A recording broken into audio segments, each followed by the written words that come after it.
नमस्कार दोस्तों, DD red के एक और रिएक्शन वीडियो में आप सभी का स्वागत है। मैं हूं आलोक। तो आज जो वीडियो लेकर आया हूं वो वीडियो है हिंदुस्तान स्पेशल का। Pakistan media crying on Delhi blast. Delhi हमले के बाद पूरे पाकिस्तान में छाया मातम। मोदी अब की बार नहीं छोड़ेगा। चलिए भाई वीडियो देखते हैं। मेरे पाकिस्तानियों, आज तो मैं हैरान और परेशान हो गया हूं। एक और बड़ी खबर, बड़ा अपडेट। ब्लास्ट के बाद पाकिस्तान में हलचल है। प्रधानमंत्री शहबाज ने इमरजेंसी बैठक वहां पर बुलाई है और इस बैठक में तीनों सेना प्रमुख मौजूद हैं। बॉर्डर पर हाई लेवल अलर्ट जारी है। भारत के एक्शन के डर से पाकिस्तान थर्राया हुआ है।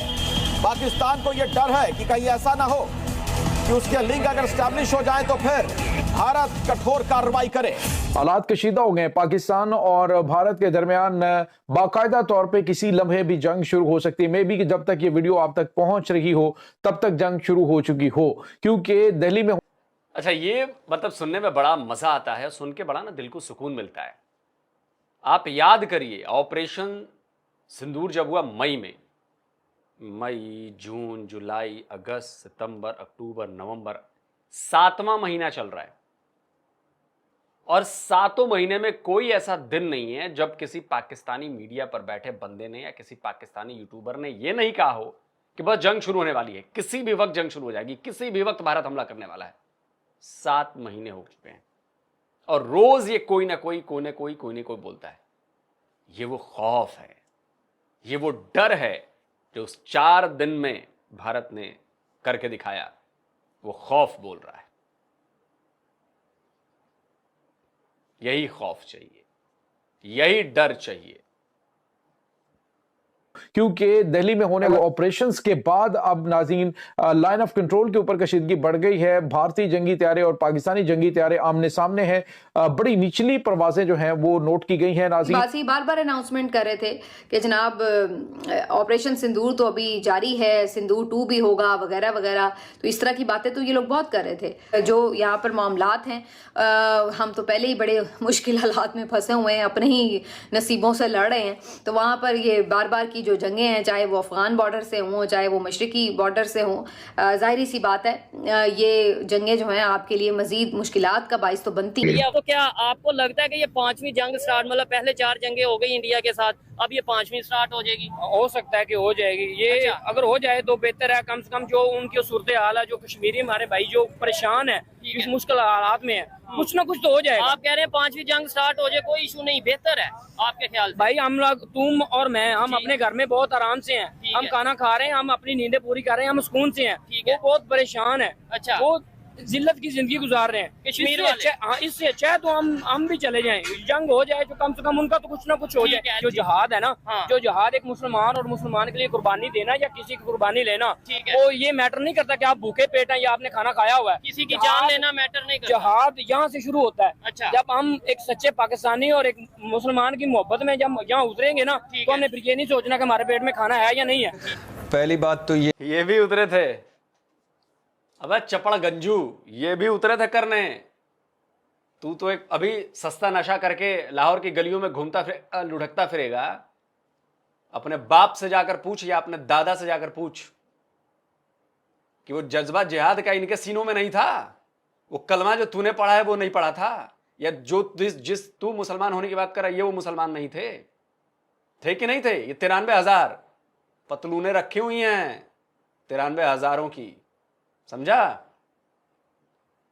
और ये तो ट्रेनिंग लेकर आए थे, सालों तक इन्होंने लड़ने की ट्रेनिंग ली है। तुम मेरे सामने आ जा, तू 2-4 झापड़ मारूंगा, मर जाएगा वैसे ही, समझा? ये तो लड़ने की ट्रेनिंग लेकर आए थे, तब ये घंटा कुछ उखाड़ नहीं पाए, अपना देश गंवा बैठे, आधा टुकड़ा करा बैठे। तू भूल गया? तुझे पता भी नहीं होगा कि पूर्वी पाकिस्तान कभी, मतलब बांग्लादेश, कभी तेरा हिस्सा हुआ करता था, हैं? पहले अपनी रोटी का जुगाड़ कर, फिर दूसरे की रोटी के बारे में सोचो। पहली बात तो ये है कि जाफर ट्रेन एक्सप्रेस वाले साहने पर गो के पूरे भारत में लुडियां डाली जा रही थी, भंगड़े डाली जा रहे थे और जश्न मनाए जा रहे थे। लेकिन इसके बावजूद मुझे तू एक बाप की औलाद है, अगर जो भी तेरा नाम है, तू एक बाप की औलाद है अगर, तो तू साबित करके दिखा कि जाफर एक्सप्रेस वाले में यहां पर भंगड़े डाले जा रहे थे और जो तू कह रहा है, वरना अपनी ही टट्टी खुद खइयो। तुम लोग साले इसी लैंग्वेज के हकदार हो। सेंसिबल बात तुमसे होगी नहीं, क्योंकि साले तुम लोग सेंसिबल बात करते नहीं हो। हैं? जाके अपने बच्चों का डीएनए टेस्ट करा, कहीं उसके पीछे भी भारत का हाथ ना हो। तेरा तो नहीं लग रहा, मुझे बुरा लग रहा है मेरी इस लैंग्वेज से। आपको बुरा लगना भी चाहिए, क्योंकि आप लोग उस मुकाम पर पहुंच गए हैं जहां पर आपको ऐसी सभ्य भाषा का इस्तेमाल से ना आपको संतुष्टि नहीं मिलती। तो आपको संतुष्ट करने के लिए ना वैसी लैंग्वेज का इस्तेमाल करना पड़ रहा है मुझे, क्योंकि आप लोग अब ऐसी सभ्य भाषा, शालीन भाषा ये नहीं समझते हो। आप लोग लातों के भूत बातों से नहीं मानते, और अब आप लोग लातों के भूत बन गए हैं, इसीलिए लैंग्वेज जरूरी थी। जो दुख और तकलीफ है, जो मासूम जाने गई और जिस तरह की दहशतगर्दी हुई, लेकिन मैं मैडम शेख हैरान रह गया कल से आज तक भारतीय मीडिया को देख के। मुझे ऐसे लगा कि कोई एक तो होगा जो कह रहा होगा कि यार, भारत को कह रहा होगा, अपनी सरकार को कह रहा होगा कि अकल से काम लें, सब्र से काम लें, तहम्मुल से काम लें, कोई तहकीक कर लें, कोई तफ्तीश कर लें, सबूत इकट्ठे कर लें। और हम जो आए रोज़ आप खड़े हो जाते हो जंग के लिए, इस 2.25 तो तूने सबूत दिया कि यहां पे भंगड़े पाले गए, यहां पे ढोल बजाए गए जाफर एक्सप्रेस पर? तूने सबूत दिए? 2.25 अरब के करीब या 2 अरब के करीब लोग हैं। तो गुर्बत के खिलाफ लड़ें, बेरोज़गारी के खिलाफ लड़ें, महंगाई के खिलाफ लड़ें, अवामी फलाह बहबूद पर काम करें। और आप हर रोज़ चार दौड़ते हैं, लेकिन कहीं भी नहीं नज़र आया। दुकानें सजाई हुई थी, आग उगल रहे थे, लेकिन मेरे भाइयों, प्यारे भाइयों, इस बार हिम्मत भी ना करना इस तरफ आने की या कोई एडवेंचर करने की। इस बार जुर्रत भी ना करना। पहली मर्तबा चाय मिली थी और चाय भी बड़ी फंटास्टिक थी। इस मर्तबा चाय के साथ समोसे और पकौड़े भी आपको मिलेंगे इंशाल्लाह। और अबे तेरे अपने बाप से जाकर पूछना कि चाय किसको मिले। तस्वीर लगाइए भाई। सबसे पहली चाय हमने जनरल नियाजी को कप प्लेट में हमने पिलाई थी।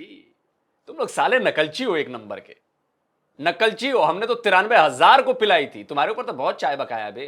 और चाय पकौड़ों की बात करते हो बे, 2 टके के पाकिस्तानी टीवी के पैनलिस्ट, चाय पकौड़े की बात करते हो। अबे तेरे ऊपर तो हमारा लाखों करोड़ों बकाया है। ये साले तुम्हारे 93,000 पिल्लों को हमने चाय भी पिलाई, ब्रेकफास्ट भी कराया, दारू भी पिलाई है, जाके पता कर ले। खाना भी खिलाया है, लंच भी कराया है, डिनर भी कराया है। तेरा बाप भरेगा हैं? तेरा बाप भरेगा।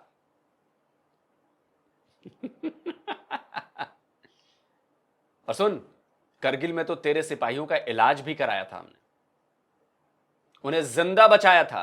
यकीन नहीं आता? तेरे कुछ सिपाहियों के बकौल वीडियो स्टेटमेंट में सुनवा रहा हूं करगिल वॉर के। लगाओ भाई। मैं जख्म हो गया सर। उसी के बाद इंडियन फौज वापस चला गया, पोस्ट पर कब्जा नहीं किया। 3 दिन तक मैं वहाँ पर पड़ा रहा सर।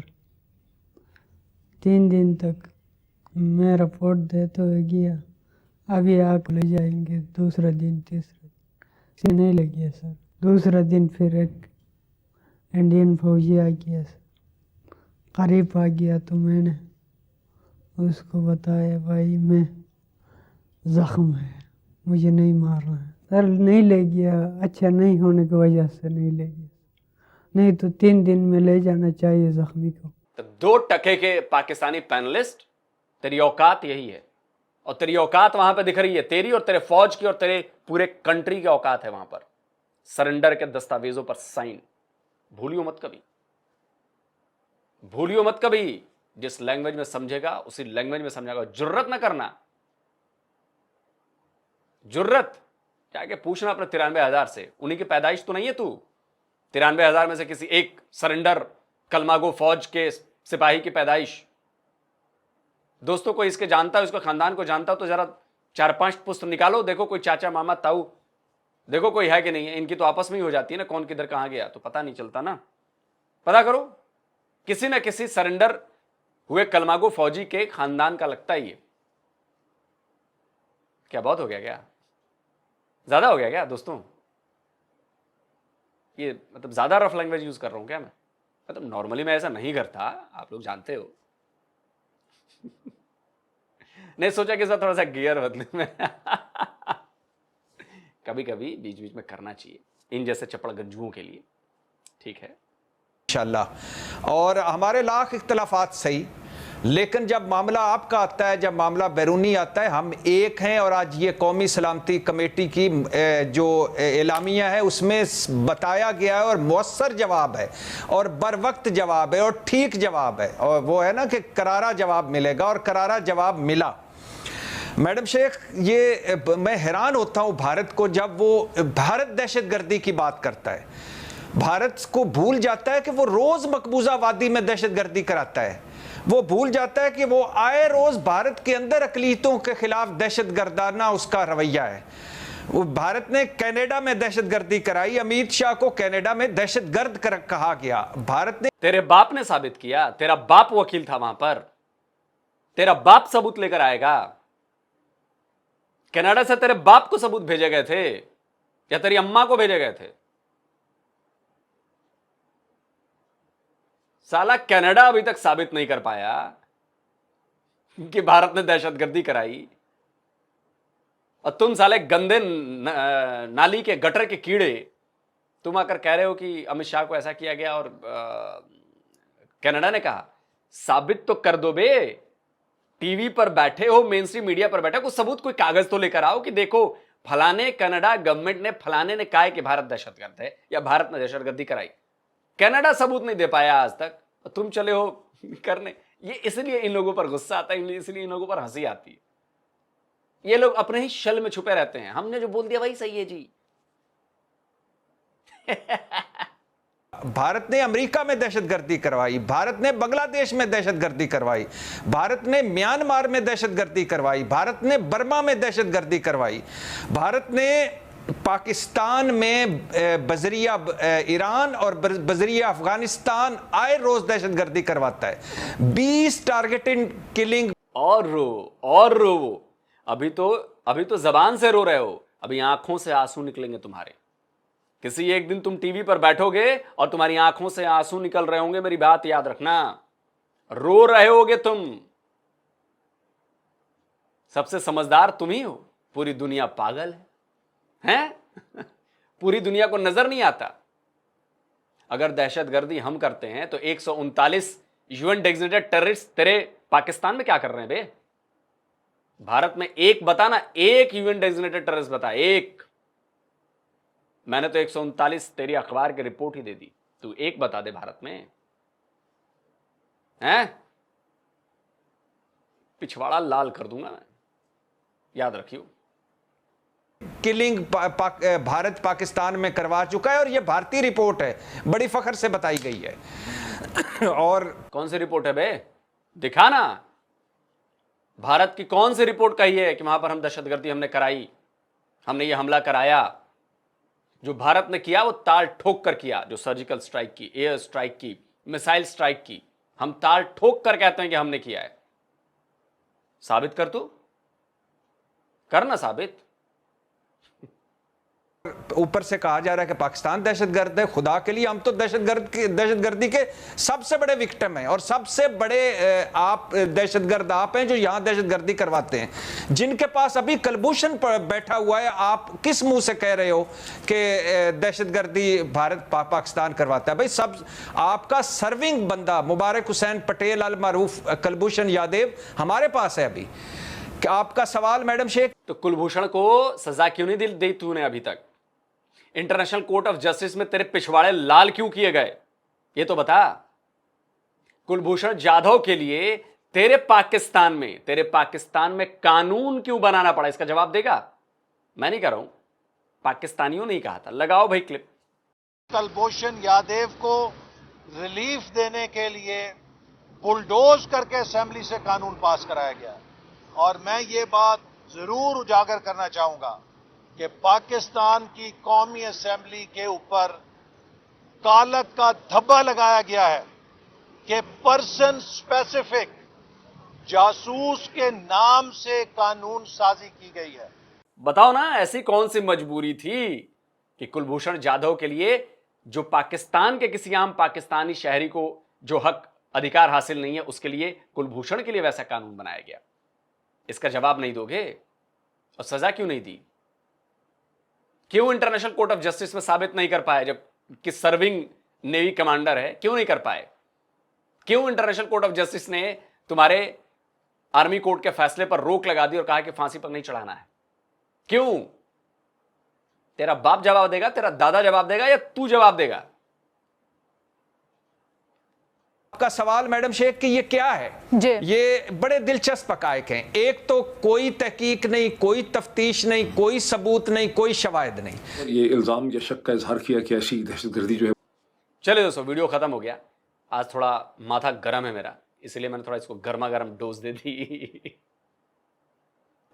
नहीं, माथा होता कोई गर्म नहीं, ये प्री प्लान था मेरा कि इसको ऐसे ही ठोकूंगा। मैं काफी दिनों से इसको देख रहा था कि ऐसी अनर्गल बातें करता है, बगैर सबूत बातें करता है। तो आज मैंने सोच लिया था कि अगर इसका वीडियो मेरे सामने आया तो इसको इसी अंदाज में ठोकूंगा, वरना बाकी कोई मेरा माथा गर्म नहीं है, कोई मेरा बीपी बढ़ा हुआ नहीं है। देखिए, लॉजिकल अगर कोई बात करता है ना, तो उसको आप लॉजिक के सहारे आप उसको काउंटर करते हैं। ये जो अब तक इसकी जितनी मैंने बातें सुनी है, पिछले कुछ वीडियोज में भी सुनी, कोई लॉजिक नहीं है, कोई सबूत नहीं है, बगैर सबूत नॉनसेंस बातें करता है। ऐसा नहीं है, पाकिस्तानी मीडिया में कुछ सेंसिबल लोग भी हैं। जब वो सेंसिबल बातें करते हैं तो उनका जवाब भी मैं सेंसिबल तरीके से ही देता हूं। आप फैक्ट पेश करते हैं, मैं भी काउंटर फैक्ट पेश करता हूं। आप कुछ प्रोपेगेंडा करते हैं, उसके बदले में ओरिजिनल चीज पेश करता हूं मैं। तो मेरा लहजा आप लोगों को पता है कि मैं कैसे काउंटर करता हूं। लेकिन पिछले कुछ दिनों से मैं इसको देख रहा था, ये मेरे रडार पर था। तो मैंने कहा कि अगली बार जब इस वीडियो में आएगा ना, जब ये ऐसी बातें करेगा, और देखिए इस वीडियो में आ गया और इसमें भाई बड़ी बड़ी बातें, तो इसीलिए मैंने इसको वैसे कड़े शब्दों का इस्तेमाल किया, अपना लहजा जो है अग्रेसिव किया कि अगर उस तक ये वीडियो पहुंचे तो ठीक है, देख ले भाई, वैसे कोई फर्क नहीं पड़ता। ये मैं अपने देश के लोगों के लिए करता हूं कि देखिए, हमेशा जो सामने वाली मीडिया पर जो बातें हो रही हैं उसको चेक करिए। अगर हमारे जैसे लोग, मैं हूं या मेरे जैसे और भी लोग जो काउंटर कर रहे हैं, उनकी बातों को सुनिए, समझिए कि क्या हम लोग सही बात कर रहे हैं, क्या मैंने जो काउंटर दिया वो गलत दिया है, क्या मैंने कोई फेक चीज दी है, नहीं दी है। तो इससे आप अपना पक्ष बनाने में सही तरीके से कामयाब हो और आपको अंदाजा होगा, आपको पता चलेगा, आपको गाइडेंस मिलेगी कि किस तरह पाकिस्तानी मीडिया हमारे यहां लोगों का ब्रेन वॉश कर रही है। तो ये बहुत समझना जरूरी है और बाकी इंतजार कीजिए अब क्या होता है। दोस्तों, वीडियो कैसा लगा कमेंट करके बताइए। जल्दी मिलता हूं एक और नए वीडियो के साथ। नमस्कार, जय हिंद। तो अगर आप चाहते हैं मुझसे बात करना, मुझसे कोई सवाल पूछना, तो फैन कॉल पर आप मुझसे कनेक्ट हो सकते हैं। फैन कॉल में ये सुविधा है कि आप अपने हिसाब से वहां पर जाकर टाइम स्लॉट बुक कर सकते हैं कि आपको फलाने दिन मुझसे बात करनी है, फलाने टाइम पे मुझसे बात करनी है। लेकिन ये भी बता दूं कि ये पेड सर्विस है,